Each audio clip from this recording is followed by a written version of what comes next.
like Caesar, were rewarded with wealth, land, praise, and the fear of those who stood before them. He was preaching then to the villagers, and today he is preaching to us. He is telling us, I have given you gifts and talents and power, but how you use it is critical. So you can use it like Caesar, you can strong-arm your opponents, you can demonstrate your power, or you can use it with meekness, power under control, and inherit the land. Inherit all the best parts of life. So Christ is standing there saying, don't worry, it's actually meekness that will reward you eternally. And there'll be more on this reward to come. So to reiterate, through the words of John Chrysostom, I prepared for this and I kept saying the word wrong repeatedly. So I pray that that went okay. So he says that nothing is more powerful than meekness.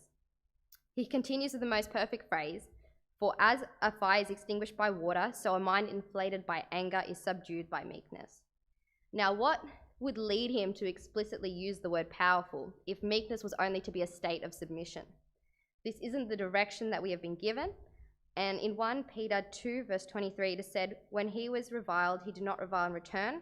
When he suffered, he did not threaten, but continued entrusting himself to him who judges justly. And I think that's where we kind of get this idea of power under control. So it's not in contest whether Jesus is powerful. It's not in question whether he had the ability to use his power, but he is entrusting, consciously making the choice to control his power and endure the torment that was required for our salvation. When Pilate asked Jesus in Matthew 27:13-14, do you not hear how many things they testify against you? He doesn't answer. Again, power under control. So should we achieve meekness, we won't need to flaunt the power we have been blessed with because our meekness will speak for itself. These are the situations where we can say, yes, that is meekness, but our knowledge and indication of meekness in the Bible is not limited to our understanding from Christ's actions. There are explicit references to individuals. For example, in Numbers 12:3, it says, Moses was very meek above all the men on the face of the earth. So that word meek in some interpretations can be humble as well. So in the one I've taken this verse from, they've used meek directly, but it has the same meaning. We know how much God loves Moses and how he was rewarded for his meekness and the blessings he received. This section of the Beatitude ends with inherit the land. And I think it's important to emphasize that the word inherit is used, and by virtue of its meaning, inheritance is something given to you. So Christ doesn't say it's by conquest. He doesn't say it's by force. Inheritance in no way implies a battle or strong-arming those in front of you. So in meekness, we will be given the land. So not to deviate into legal territory and be that person, but I just think that thinking about it like it's a will that Christ has drafted for us, basically saying, if you're meek, this is automatically what you're getting. Regardless of who's going to try and dispute it around you, this is what I've said you will receive. So that's not to say that meekness is easy. There will always be a battle with things such as pride and low self-esteem. But if we can control the power we have within us, by default, we are set to receive a great reward. And it is really in this promise that I think we can find meekness. And we have no reason not to be calm for that reason. Why do we feel that we need to fight those in front of us or to show our strength in the gifts and talents that we've been given when really we're set to inherit it all anyways? So we shouldn't be worried about what the world takes from us, and we shouldn't let it affect us because we are bound to receive it all anyways. Glory be to God for a moment.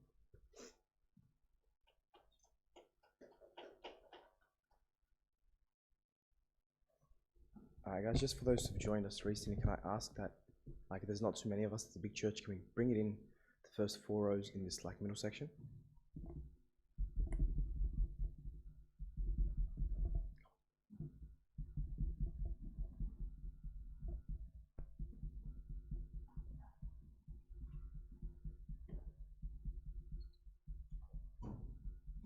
Thanks guys.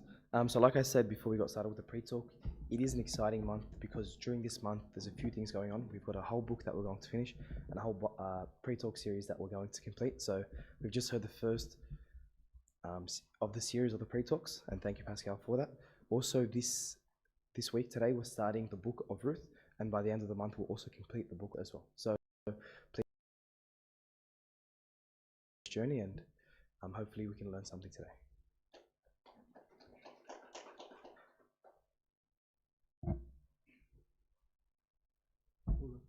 Abuna.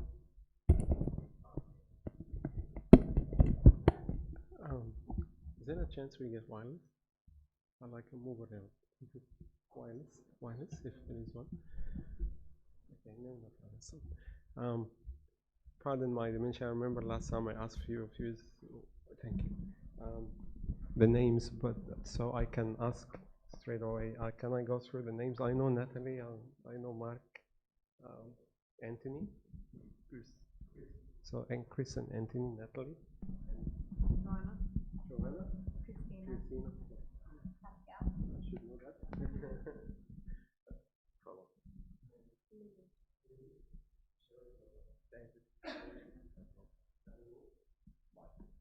David, and Joanna, and okay. The book of Ruth. Am I supposed to talk about it straight away, or we read the chapter, the first chapter? How can we have that on the screen, if possible? Because it relates to the beautiful words that you said, Pascal, about meekness. And who has read the book of Ruth before? How many times? One time. Anyone else has read that book? It's only 4 chapters, right? Or 1 chapter? 4 chapters. Okay. Before we talk about the book of Ruth, I want you to share with something I've never, or I haven't done it in the past until I listened to one of the Blessed Fathers, Father Luca Sidaros. Father Luca Sidaros, he passed away a couple of years ago, back in 2018.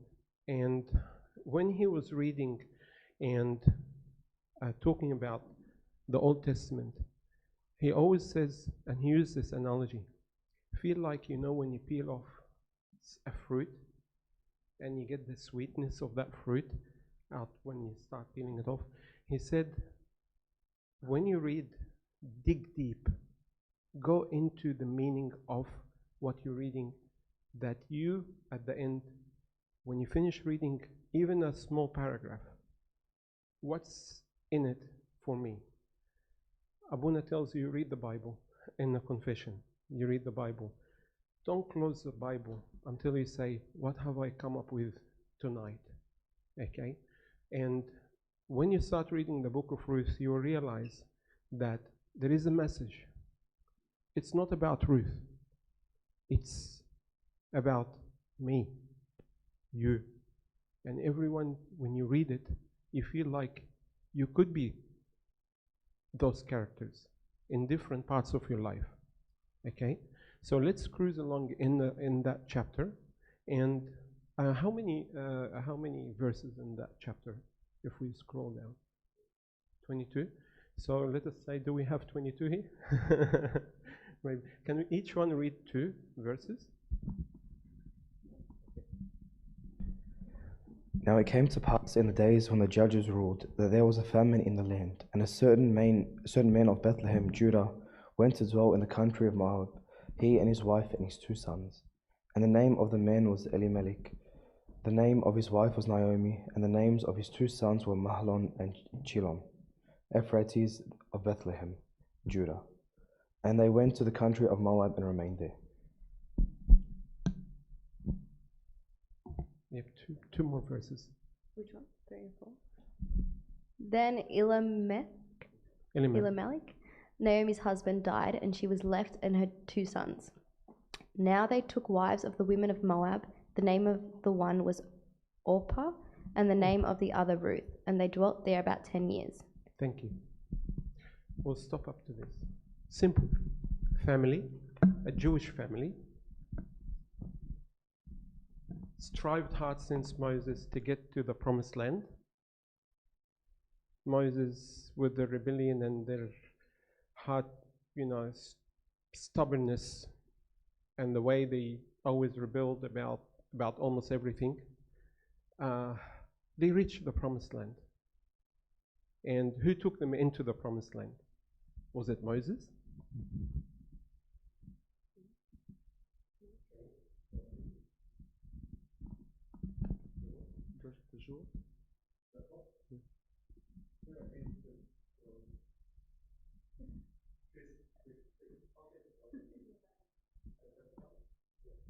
So when Joshua took them to the promised land, God promised them, you follow me, you reap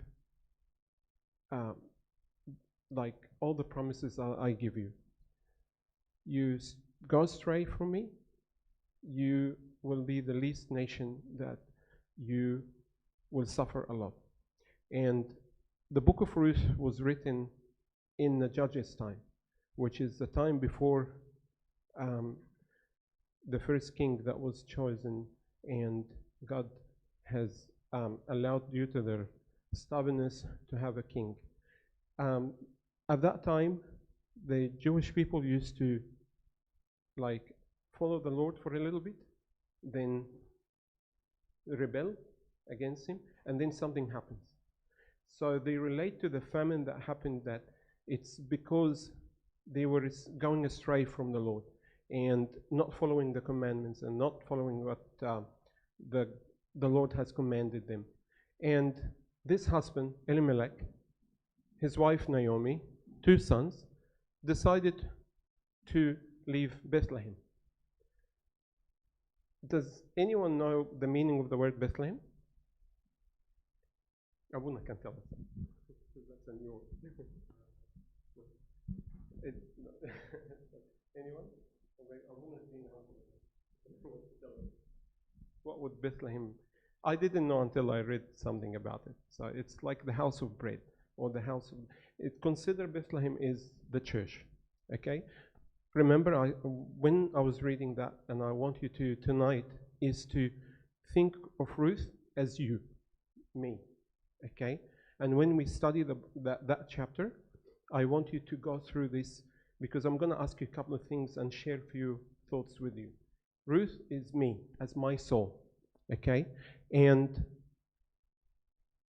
something happened in the church. So I was serving, and problems arose from that service. Or someone started annoying me. Or I'm running away from something that is not right. And instead of getting closer to the Lord and to the church and with your confession father, you started to say, no, they're not the people that should be in the church. I'm leaving the church. So Elimelech, Naomi's husband, and the 2 sons left the church. Okay? You see the analogy I'm trying to link? Okay? He decided there's famine in what? In the promised land? In the church? In the place where you find comfort?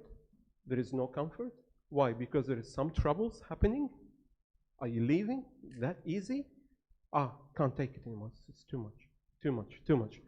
Too many troubles, too many issues, too many wrong things are happening. I shouldn't be here. I could be at home and praying and reading the Bible. Why should I come? I feel like, leave me, kid. I want to be humble, kid. You stay away from all the attention. I don't want to be in that service. There's too many troubles. That everyone chipping in their opinions. Many reasons that you want to step out.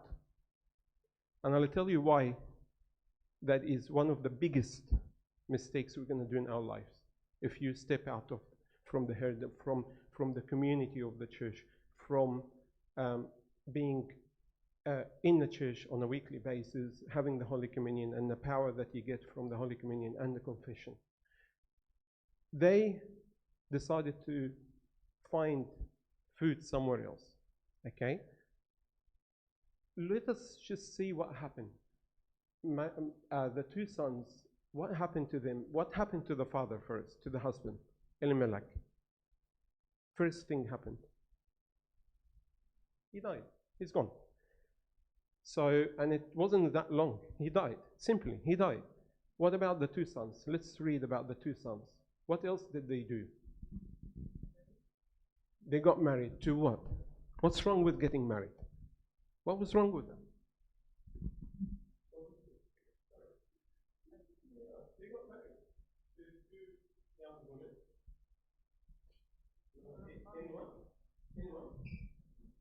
They just got married to two ladies, beautiful ladies, I'm sure, and something happened. Anyone? Just give me an idea. What do you think? Because they died too. You're going to read that. The two sons died too. So this is just like, remember, it's the book of Ruth. It's a story of nobody being somebody later on. It's a book that starts with pain and sorrow and miseries and disappointment and many things in the first chapter, and it ends up with joy and happiness and many promises in the last chapter. So it starts with a lot of like, wow, what a sad story here. A wife loses her husband, then she loses her two sons. What, in a matter of 10 years? What did they do wrong? The two sons.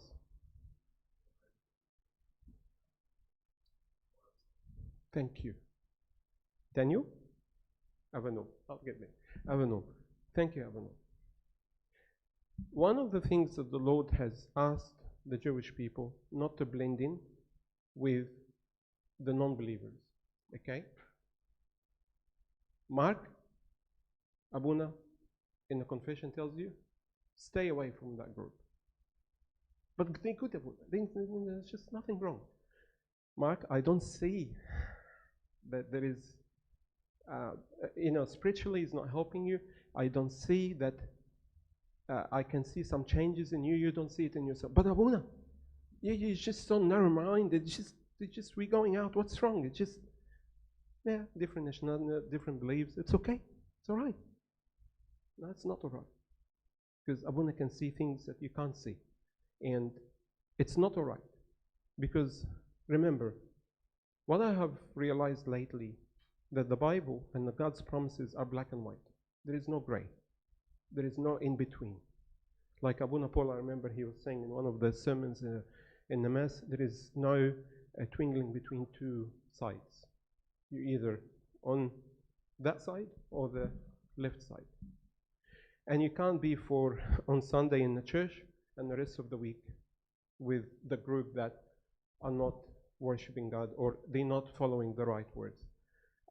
You can't learn about meekness, and the people among you is all what they're talking about is the latest photo on Instagram, or have you seen what I've been putting and posting and all that?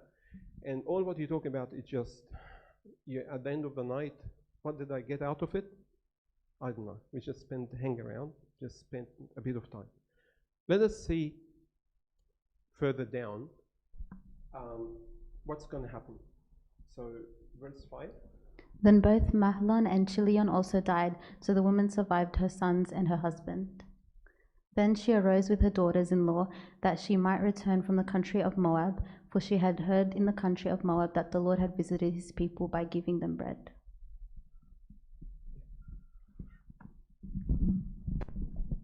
Therefore she went out from the place where she was, and her two daughters-in-law with her, and they went on their way to return to the land of Judah.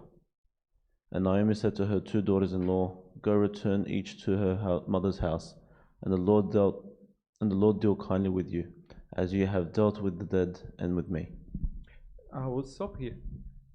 What kind of relationship between a mother-in-law and two daughters-in-law? What kind of relationship you would see this, Lily? What do you think?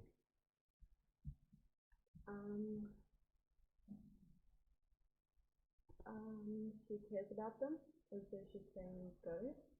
Okay. Like, go back to your house. Do you see that? What do you think? Is that normal nowadays? Is this kind of relationship between? I mean, mother-in-law. Mother-in-law is always, we talk about her in the Egyptian community, is like we need to have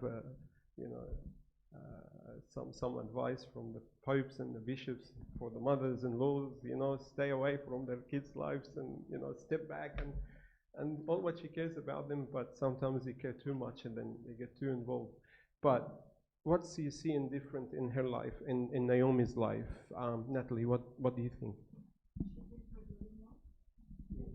She cares for them. She doesn't want them to stay with her. She wants them to continue on and get married back at home. That's something like as Lenny said, it's unusual. I mean, Naomi has copped a lot.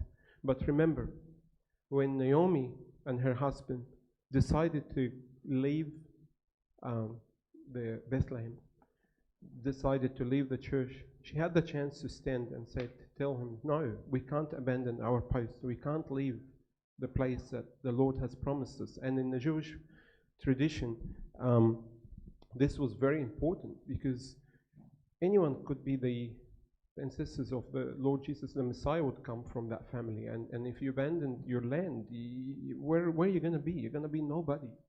So she didn't. But there is a verse. Would that remind you with something in the New Testament, a parable? When she had the Lord, can we go back one verse, probably verse 7? Lily, can you read? Yeah, verse 6, halfway. For she had heard in the country of Moab that the Lord had visited his people by giving them bread. Okay, so usually, as we say, that when they rebel, the Lord gets a bit upset with them. Then either they've been beaten by, in a war, or another prophet comes along and then they return back to God. And then the Lord had visited his people and the famine stopped. So she decided to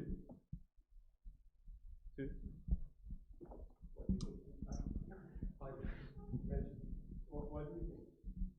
What's her decision? Yes.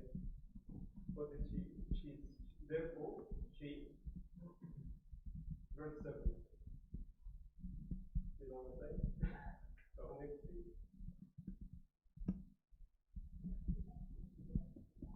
Okay. She made the decision. She said, I'm going back to my land. You with me? Does this remind you, fresh in your mind, does this remind you with parable in the New Testament? Anyone? Stand up with me.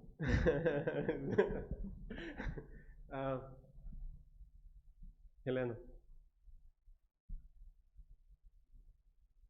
Someone finally realized, came to her mind, that there must be something wrong. My husband died and my 2 sons have passed away. So what's going on? She realized there's something wrong. We've done the wrong thing. And the Lord has visited his people. So she said, I will go back. Would that remind you with the parable in the New Testament?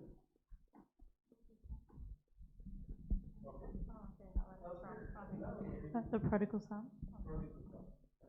You see, again, Ruth and Naomi, and that chapter in itself and the book of Ruth is about my soul. You've made the wrong decisions in your life.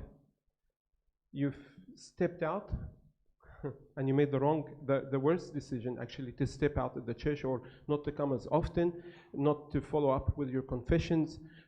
You have a routine that you go and confess to Abuna every 2 months or every month, preferably. And you wanted to stay away from troubles, and you stepped out. And you got yourself in even kind of like a situation where you become numb. You don't feel that you're missing out on anything. Then you get yourself on more miseries by teaming up with a group that don't even encourage you to think about going back to church. So from one problem to become a multiple problem, and it becomes a disaster. And then you wake up to yourself and feel sorry. What did I do? What have I done? Is that it? There is hope. There is a chance. It could be anything. It could be, I don't want to bring examples, but let's bring a real life examples. It could be a decision you made in your career, in your relationships, in any form or shape that you know, and your confession father can see. You're not reading the Bible as often. You're not as determined and committed and feeling repenting and feeling that you are doing something wrong. And he keeps telling you, it's not far from you. It's just say, admit there is something wrong, and then make a decision, decide, to go back. And that's what Naomi has done. And I think the best decision that's been made in that chapter, the moment Naomi decided to go back. Do you agree with me? Do you agree with me that she made the right decision? Or you find out in the following chapters? Yeah. Now, Naomi's personality. Let's read about her, the humble attitude and the way she cares for her two daughters-in-law. Let's read through them. We've got 5 more minutes. The Lord grant you that you may find rest, each in the house of her husband. So she kissed them, and they lifted up their voices and wept. And they said to her, surely we will return with you to your people. Keep going. Yeah. Next.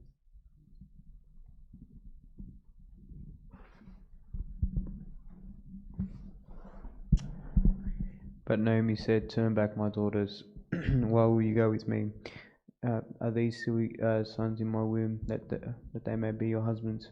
Turn back, my daughters, go, for I am too old to have a husband. If I should say I have hope, if I should have a husband tonight, and should also bear sons, would you wait for them till they were grown? Would you restrain yourselves from having husbands? No, my daughters, for it grieves me very much for your sakes that the hand of the Lord has gone out against me. Then they lifted up their voices and wept again, and Orpah kissed her mother-in-law, but Ruth clung to her.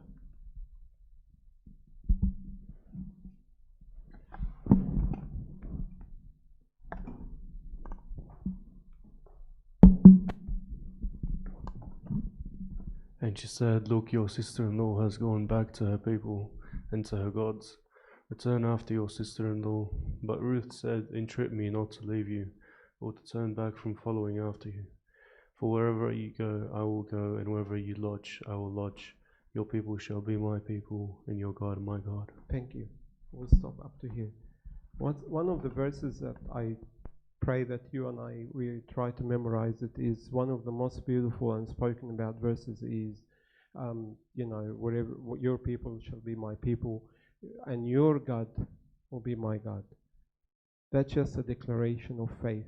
And those two daughters, the sons of Moab, and Moab were unbelievers, as you said, Abraam, that they weren't part of the followers of the Lord in the old days. And for Ruth to abandon the past and cling to her mother-in-law and decide to go where she is going, to the unknown, to the uncertainty, this is what happened. And listen to me. Abuna always talks about the people that repented and going back to church. You're kind of wanting to hang around them. There is this something in them that makes you so attracted, that so peace in them. You talk to them, you find that friend that wherever you talk to her or to him, as a friend, always to you, it says to you, okay, let's pray about it. Let's just talk. Let's read the Bible and see what the Lord will guide us. Let's pray and more about it. Let's talk to the confession father. It just directs you in the right direction. You find that friend is somebody that you don't want to leave. You hold on him. If you find her or him, the person that gets you somewhere there, like the story of the completely paralyzed man in the New Testament, who offloaded him in front of the Lord in the New Testament, that miracle. Who brought him down? Friends? His friends? How many friends were they? 4. 4 friends. And what did they do? Joshua, what did they do?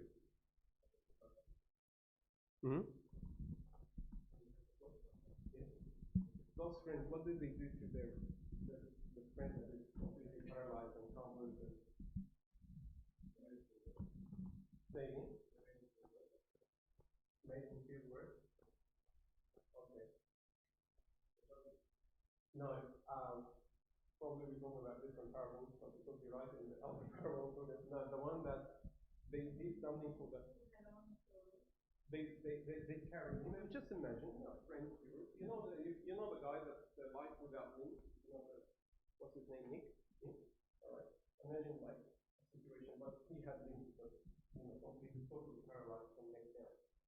What we did, we had to go through the all 15 days, carrying him, taking him up to the roof. I don't know how we did that in the first place, to take him all the way to the roof, and then to carry him down and to actually with the ropes and come with an idea.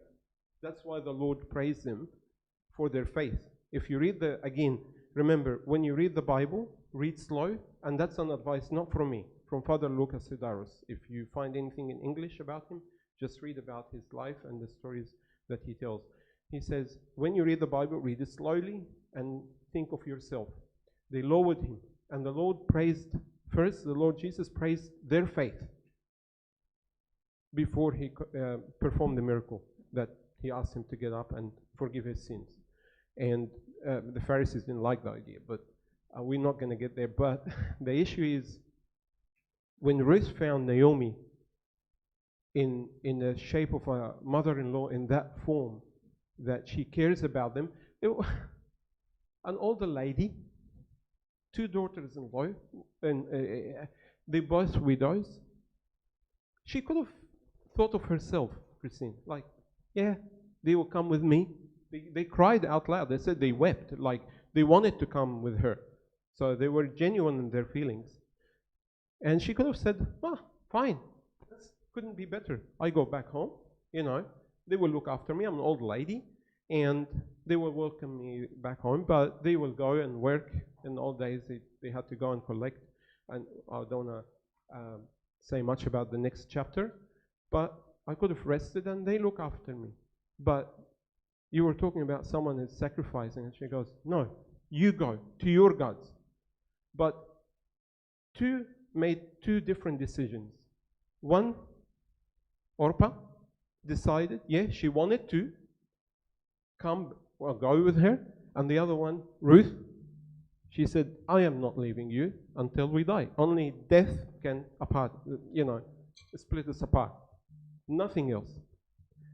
Again, not going too much in details, the Lord has loved the world so much that He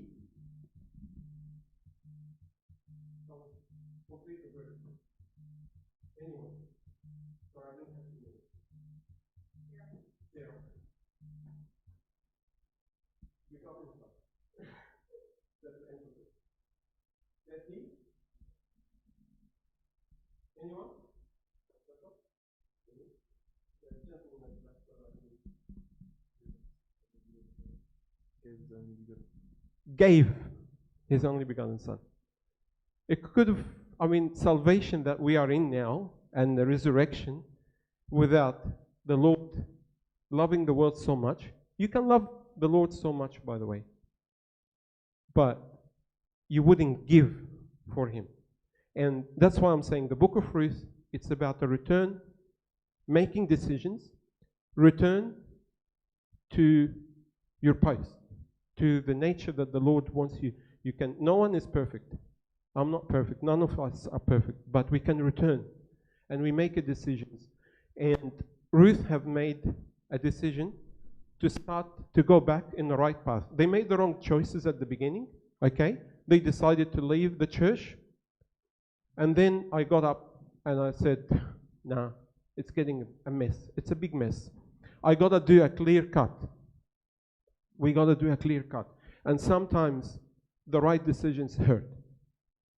Sometimes the fathers tell me, and when I go and talk to Abunas, sometimes the right decisions will hurt you. But it is the right decision. And eventually, it ends up with joy. Sometimes changing your career, that Pope Shenouda had a question. Someone works in the tourism industry, and she said to him, Pope, I see all sorts of things that, tourist industry. She works in the resort, so you can imagine what she goes through every day.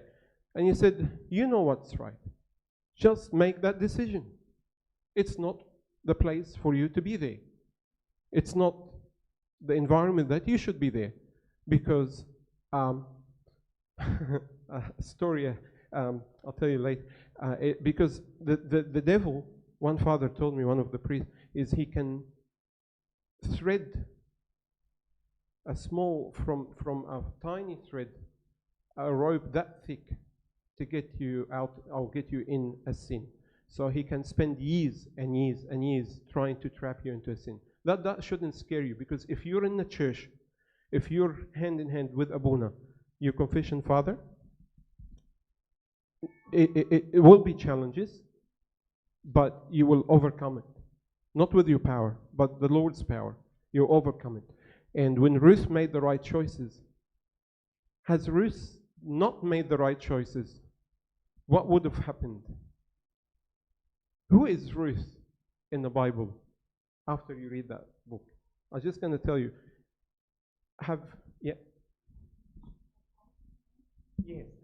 But I said the book of Ruth is about being nobody to somebody. Ruth has become somebody and not anybody. She's become the Damien? If you know this one, I'll give you a lolly somehow.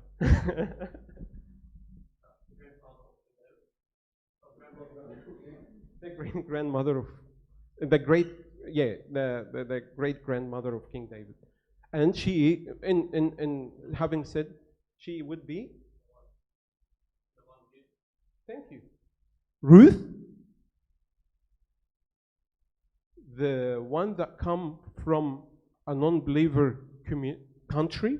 Ruth, the nobody, the great grandmother in the genealogy of the Lord, like from Adam and Eve until you will see Ruth.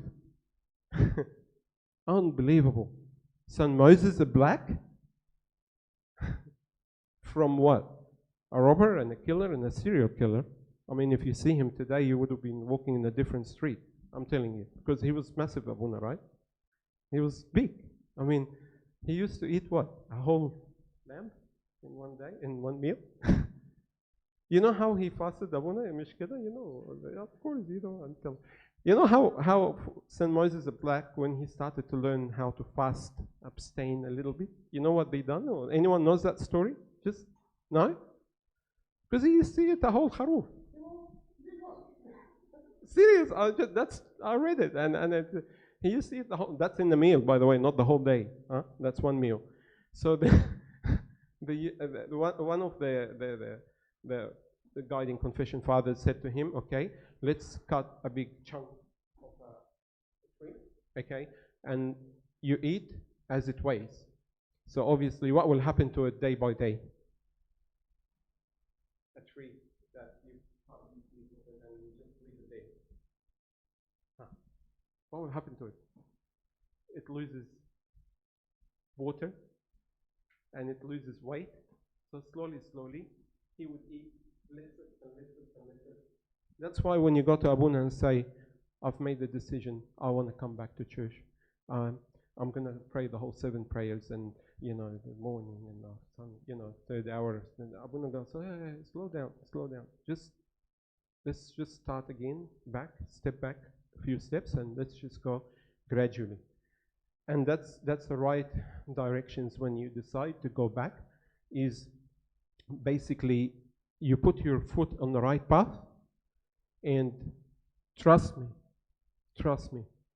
from experience and from personal experience, from experience of a lot of friends, once you make that decision and you take a small step towards the right path, coming back to church, you will not only change your life, you're not only going to change your destiny, the final destination, which Abuna and I have experienced. Something was all new to me today, this morning, Abuna. I've never experienced it. Abuna may have many times. Is the last few breaths of someone leaving our body and dying in peace. this morning you can see me, I came not prepared. I usually have presentations and all that. Because Abuna in the morning, I said, okay, I'm going to talk to the youth about Ruth, what I'm going to say. And the next minute, I got a phone call, come to the hospital, you've got your friend, his mother is dying, and it's the last few minutes. So I just drove, and Abuna was there. He blessed us with his presence because made the decision easier to stop the machines. And for me, that was a different experience. I've never seen that. I never experienced that. I heard about it. Someone passed away, but to be there while the last few breaths, it's basically wraps up your life in seconds, in a like a smoke, like Pope Shenouda said. Our life is just a smoke. It bluffs away, and that's it. It's finished. 10 years ago, that mother, we fought, we wrestled with the hospital staff to keep her on ventilation because she had a stroke, and they wanted to stop, the machines, and we said no, and we argued our kind of decisions. You can't turn off the life support without us, and eventually she managed through. But again, 10 years down the track, she's in the Lord's hand now. So it's a hard decision, but it tells us that when you make the right decisions, like Ruth has made to join Naomi, the end result, you don't need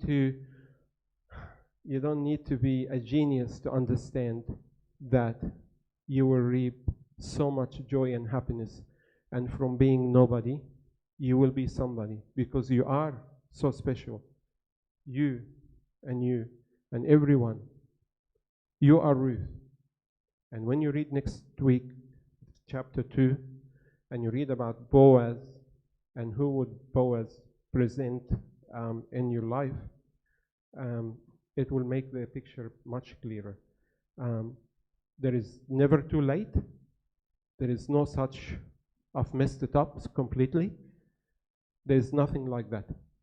Because if Saint Moses the Black can come back and become a saint, you too, and I am. His blood is so precious that he wouldn't let you, would not stop giving you chances until the last breath. Okay? So remember that. Please, do not leave the church under any circumstances. Do not abandon your post, no matter what. Your post is your faith. Tell him, I believe, help my, one word, help my unbelief.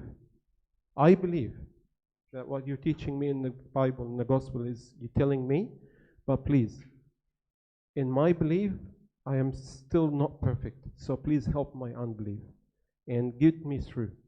With Abuna's guidance, your confession father, number one, don't run to your friends, don't run to Instagram, don't run to Facebook, don't run to away by keeping yourself busy.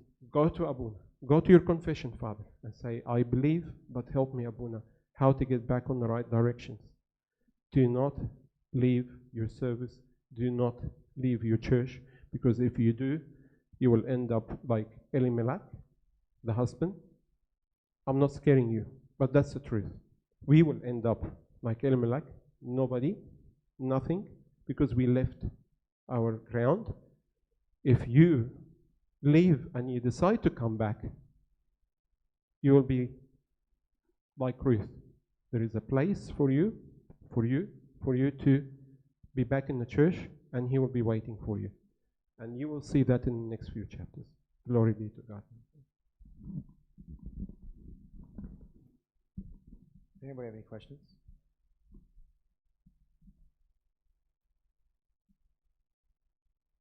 No?